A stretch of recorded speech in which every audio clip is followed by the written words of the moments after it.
López, mi internet es Clark. Hoy voy a impartir una charla titulada Así se hizo Doctor No, con motivo de celebrar el 60 aniversario de su estreno en España, porque se estrenó el 13 de mayo de 1963. Ya sabéis que en el Reino Unido se estrenó el 5 de octubre de 1962, pero aquí llegó al año siguiente, y vamos a ver un poco los entresijos de cómo se hizo la primera película de James Bond. Pero antes, como siempre, comento lo de siempre, que tiene formato de concurso. Os voy a hacer un total de 10 preguntas tipo test con 4 opciones para escoger. Tenéis que escribir en vuestros folios las respuestas que creáis convenientes en cada momento, y el que más acierte se vaya como premio esta taza oficial de la saga de precisamente la primera película de Doctor No, que salieron con motivo del 50 aniversario de la franquicia. Y la novedad que incluye en este tema del concurso, para hacer algo un poco así novedoso, es que tienen 3 categorías de dificultad: verde, amarillo, rojo, verde, amarillo, rojo, verde, amarillo, rojo, y acabamos en verde, o sea, fácil, medio, difícil. Vamos a ir alternándolas y no tiene más. Y luego, en caso de empate, pues como siempre tengo una pregunta adicional para desempatar. Y bueno, este es el índice de contenidos de la charla. Voy a hablar un poquitín nada de la novela, porque también estamos en el 70 aniversario del Bond literario. Y luego ya las 4 fases por las que pasan todas las películas: la preproducción, la producción, la postproducción y el estreno. Entonces, de la novela simplemente quiero comentar que en principio iba a haber sido una serie de televisión. Esto empezó con Henry Morgenthau III, que había sido el secretario del Tesoro del gobierno de Estados Unidos durante la Segunda Guerra Mundial, y le dijo a Ian Fleming: quiero hacer una serie de televisión de James Bond. Bueno, pues Ian Fleming se puso a escribir un episodio piloto de una serie de televisión a mediados de los años 50, pero decidió no utilizar a James Bond, inventarse un personaje nuevo que se llamaba James Gunn. De hecho, la serie se iba a haber titulado James Gunn Secret Agent, y no era un agente secreto del MI6 como conocemos, un agente secreto británico que trabajaba para el servicio secreto británico, sino que era un agente secreto que tú contratabas, era un agente independiente, internacional, y en este primer episodio de la serie tenía que viajar a Jamaica y enfrentarse al Doctor No, que era un magnate medio alemán, medio chino, cuyo objetivo era sabotear una estación, una base de misiles angloamericana. Y aquí también una pequeña diferencia que había es que la chica de turno no era Honey Rider, sino una chica que se llamaba Pearl, que se llamaba Perla, y que era también una brillante nadadora y buceadora, pero era aliada del Doctor No, era la villana de la película, ¿no? La villana de este primer episodio. Bueno, pues él llegó a escribir ese primer episodio, pero al final, pues como sabemos, no llegó a nada, se quedó ahí, y entonces el propio Ian Fleming decidió aprovechar esas ideas para escribir la novela de Doctor No en el año 58. Entonces, en este caso, como lo había escrito él en solitario, no tuvo ningún problema de derechos ni nada, porque lo había hecho él solo. Sin embargo, cuando hizo esta misma jugada luego con lo de Operación Trueno, un par de años después, ahí sí que tuvo el problema ese con Kevin McClory y Jack Whittingham, porque le habían ayudado a escribir ese guión para esa película que no se hizo de Operación Trueno a finales de los 50, ¿no? Esa es un poco la diferencia. Vamos ya con la primera pregunta de concurso de categoría verde, categoría fácil, que es: ¿en quién se inspiró Fleming a la hora de concebir al Doctor No? A. En Moriarty. B. En el Doctor Quartz. C. En Fu Manchu. O D. En Black Master. Ahí tenéis las opciones. Bueno, ¿lo tenemos todos? Sí. Venga, A. Moriarty, un voto. B. Doctor Quartz, ningún voto. C. Fu Manchu, 1, 2, 3, 4, 5, 6, 7, 8, 9, 10 votos, y por tanto D. Black Master, ningún voto. Bueno, pues la respuesta correcta era C. Fu Manchu, punto para todos, menos para Rocío. Bueno, pues esto se comenta que Ian Fleming en principio se basó en este personaje que salió en unas novelas de principios del siglo XX de Sax Rohmer. Era una serie de novelas policíacas y se parece muchísimo, porque también es un villano oriental, muy inteligente, le gusta torturar a sus enemigos, como también hace Doctor No en la novela, le gusta mucho la tecnología, etcétera, etcétera. Y aquí la anécdota es que Ian Fleming propuso a Christopher Lee para interpretar al Doctor No, como vimos en la charla que hice sobre Christopher Lee. Lo que pasa es que lo hizo demasiado tarde, porque ya los productores habían escogido a Joseph Wiseman para interpretar al personaje. Fue una idea brillante de Harry Saltman, que conocía a este actor del teatro neoyorquino, y al final pues Christopher Lee en este momento no pudo interpretar a ese villano Bond. Le escogió, o le quería Ian Fleming, sobre todo porque era un primo lejano suyo, era realmente primo por parte de su padrastro, como comenté en esa charla, pero al final, como sabemos, Christopher Lee acabó siendo villano Bond en El hombre de la pistola de oro. Interpretó a Francisco Scaramanga, y curiosamente luego acabó interpretando a Fu Manchu en una serie de películas de bastante éxito en esta misma década de los 60. Vamos ya con la segunda parte de la charla, en la que vamos a ver la preproducción, que es donde se hacen todos los preparativos de la película necesarios para rodarlo, escribir el guión, el casting, construir decorados, el vestuario, ese tipo de cuestiones son las que vamos a ver a continuación. Entonces lo primero que hay que comentar es cómo fue el tema de la compra de los derechos para poder rodar Doctor No. Pues el primero que intentó comprarlos fue el productor neoyorquino Cubby Broccoli a mediados de los años 50, cuando todavía era compañero del productor Irving Allen. Habían hecho unas 20 películas de bastante éxito y él lo que más apetecía en ese momento era: quiero llevar a James Bond a la gran pantalla. Bueno, pues se fueron a reunir con Ian Fleming en el club de San Ambassadors, que se ve la película cuando hace la famosa escena de "Me llamo Bond, James Bond" en Doctor No. Lo que pasa es que Cubby Broccoli no pudo ir a esa reunión, tuvo que ir Irving Allen solo con Ian Fleming, porque su esposa en aquel entonces, Nedra, estaba enferma de cáncer, de hecho fallecería poco después. Entonces tuvo que ir Irving Allen solo, y resulta que esta persona no le atraía el personaje demasiado y era tan brusco como Harry Saltman. Y va y le soltó a Ian Fleming: tus novelas no me parecen buenas ni para televisión.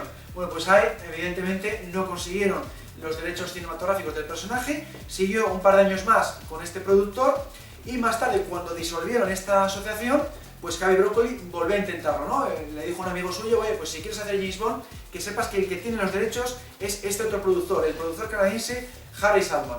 Bueno, pues se puso en contacto con esta persona y resultó que tenía los derechos por un plazo de 6 meses. En 6 meses tenía que hacer una película y solo quedaban 20 días ya. Bueno, pues a pesar de que solo quedan 20 días, porque había sido incapaz de encontrar un estudio que financiara la primera película, bueno, pues Harry Saltman dijo: yo no te vendo los derechos, si quieres hacer la película, tiene que ser conmigo.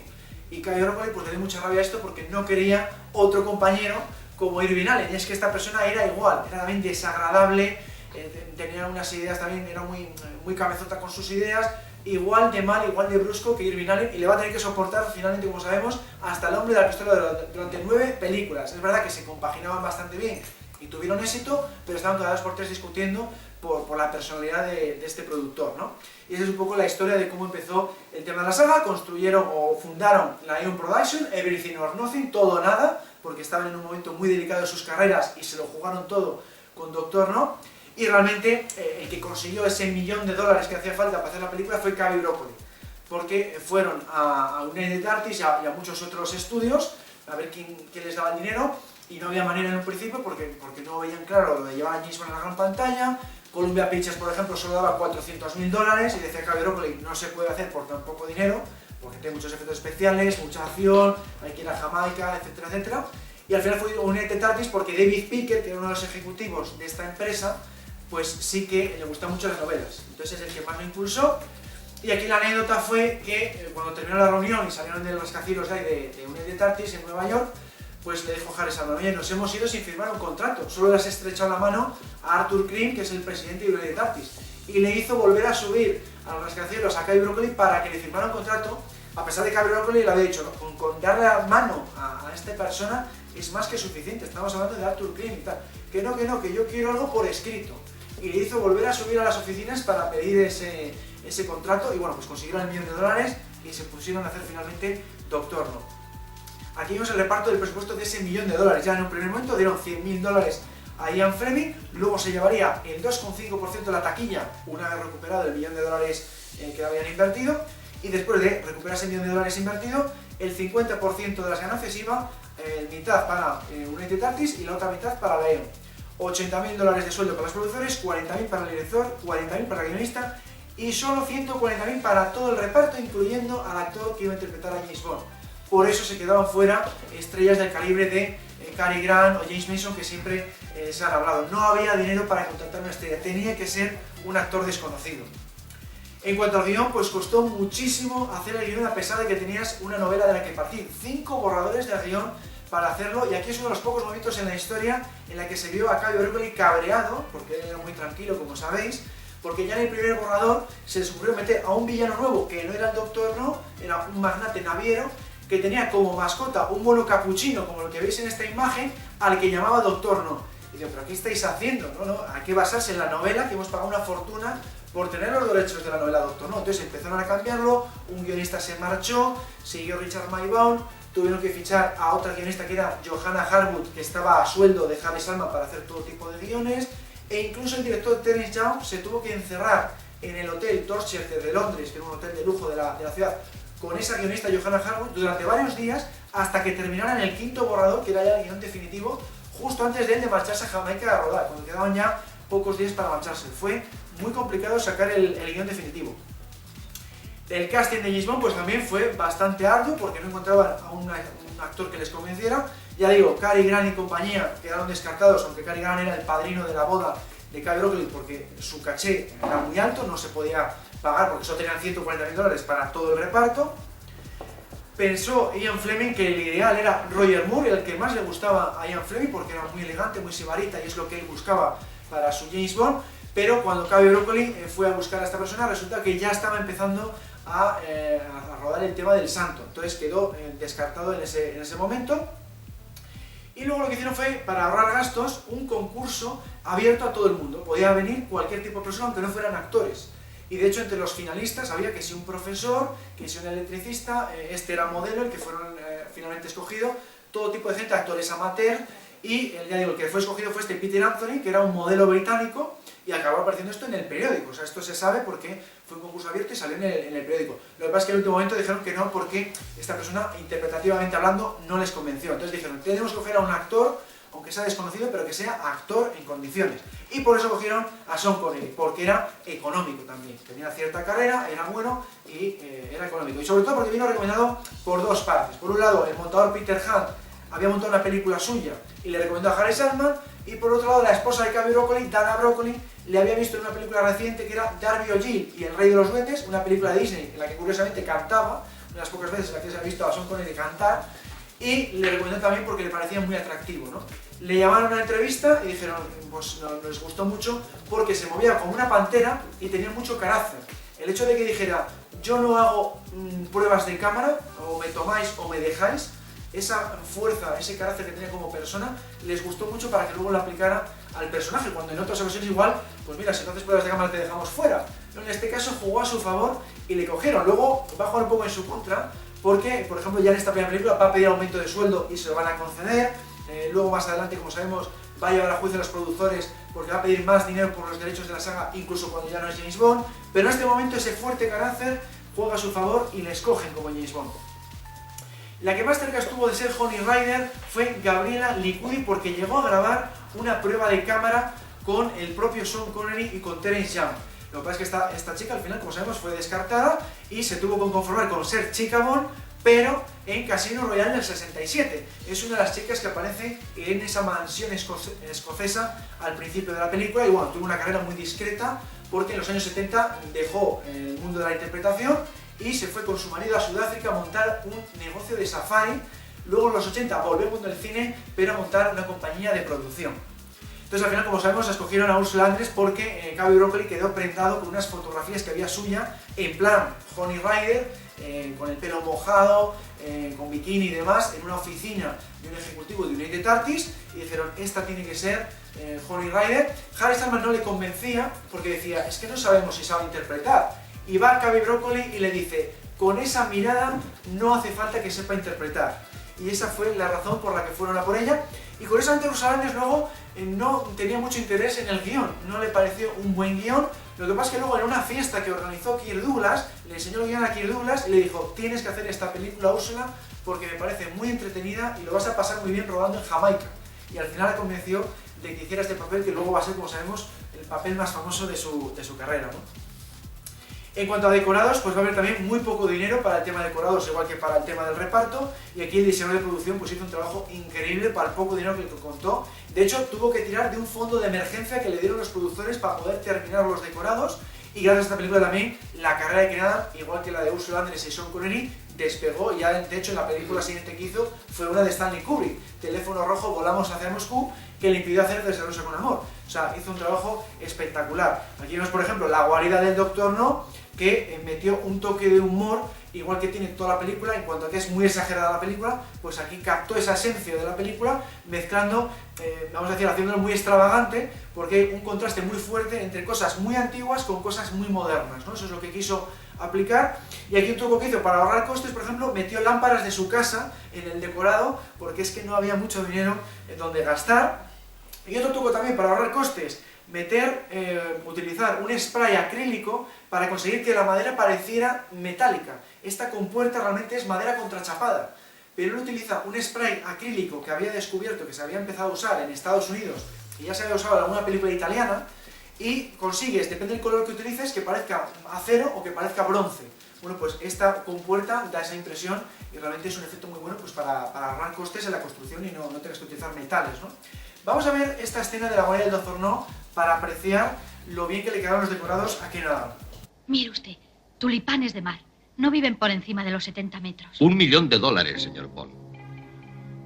¿Se preguntaba usted lo que vale? En efecto, así es.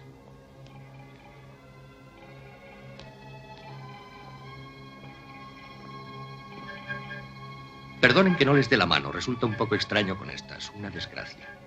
¿Estaban admirando mi acuario? Sí, es impresionante. Una proeza de ingeniería, no cabe duda, lo proyecté yo mismo. Un cristal convexo de 30 centímetros que amplifica las imágenes. Pececillos presumiendo de ballenas. Igual que usted en esta isla, doctor No. Depende, señor Bond, del lado del cristal en que se esté. Un martini seco con corteza de limón sacudido, no agitado. ¿Vodka? Desde luego. Cenaremos enseguida. Hay tanto de qué hablar y tan poco tiempo.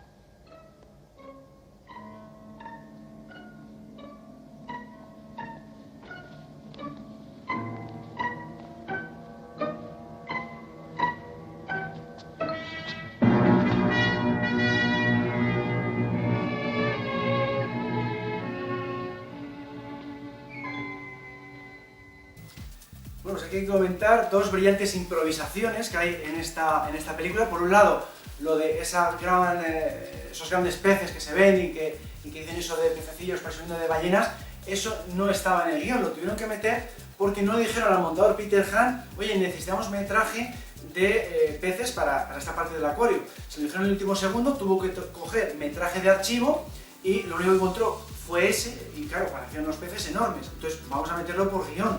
Y dijeron, pues lo del cristal convexo y todo eso para que encajara con esas imágenes. Tuvo que ser improvisado, no estaba en el guión y quedó fantásticamente bien. Y otra improvisación también de ultimísima hora fue este tema del retrato del duque de Wellington. Esto se le ocurrió un viernes a la guionista Johanna Harwood. Dijo, oye, estaría muy bien que el Doctor No fuera el ladrón de este cuadro que había sido robado el año anterior realmente de la National Gallery de Londres. Entonces, esto fue un chiste fantástico. Cuando se estrenó esto en el cine, la gente, sobre todo en Inglaterra, se partió de la risa.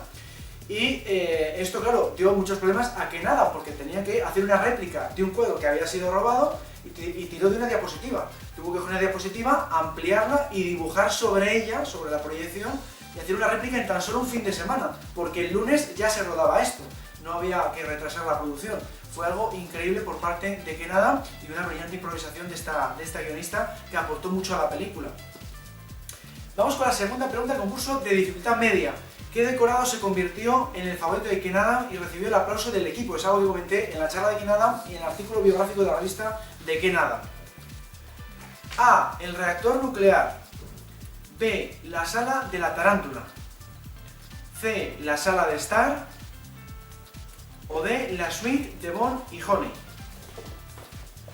Ahí tienes las opciones.